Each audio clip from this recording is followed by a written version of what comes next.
কুদ্দুসের থেকে কুদ্দুস বয়াতে হয়েছি। বাংলাদেশে আপামর জনতা বলেন, মাটির মানুষ বলেন, সবার কাছে আপনি অনেক সমাদৃত এবং জনপ্রিয় একজন শিল্পী। আপনাকে তারা খুব মিস করে। তাদেরকে কতটুকু মিস করতেন এবং তাদেরকে এখন কাছে পেয়ে কেমন লাগছে? আমি বলি আমি তো এখনো কাজ চাইতে পারছি না, এখনো তো আমি হাল শ্বাসটা ছাড়তে পারি নাই।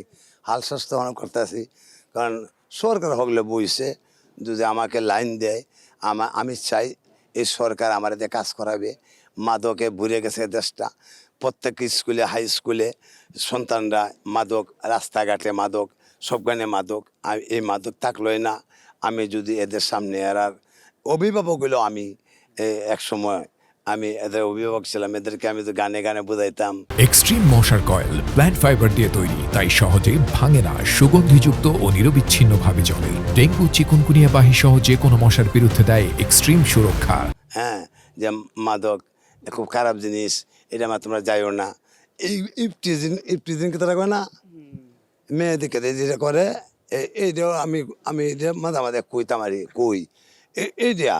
হ্যাঁ, কারণ একটা মেয়ে একটা মাজার তো এর একটা ছেলে ইফটিজিং করলো, কত কিছু করতেছে, কিন্তু আমি বন্দি কারাগারে।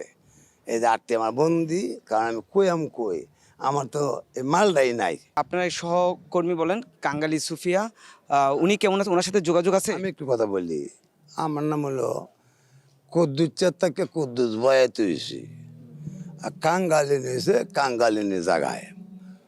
তার সাথে আমার অনেক অভিনয় হয়েছে, নায়ক হয়েছে। এই পৃথিবীতে একটা কথা তুমি মানো, আমি কুদ্দুসের থেকে কুদ্দুস বয়াতে হয়েছি। একটা জিনিস আমি পাইছি, 45 বার 46 বার, এই যে এই 15-16 বছর আগে বিদেশ গেছি আমি। এটা মানে আমার এটা ব্যক্তি করছে, কিন্তু আমার এই বিদেশটা ফিরাইছে না, যাইতে পারছি। 16 বছর ধরে এলাতে 12তমে যাইতে পারি না। হ্যাঁ, মানে নেয় না কেউ। ইনওয়ান পর্যন্ত সবাই আমারে মানে আমি বুড়ো হয়ে উঠছি, বাদ হয়ে উঠছি, আর ফার্টি করতে ভালো লাগতেছে আমারে, এইটা করে এইটা করে। মানে আমার কথা হলো তো ফার্টি আমি চিনি না, আমি চিনি সবাই আমার আপন, এরা সবারই আমি স্কুলে নিছি, এই আমি জানি।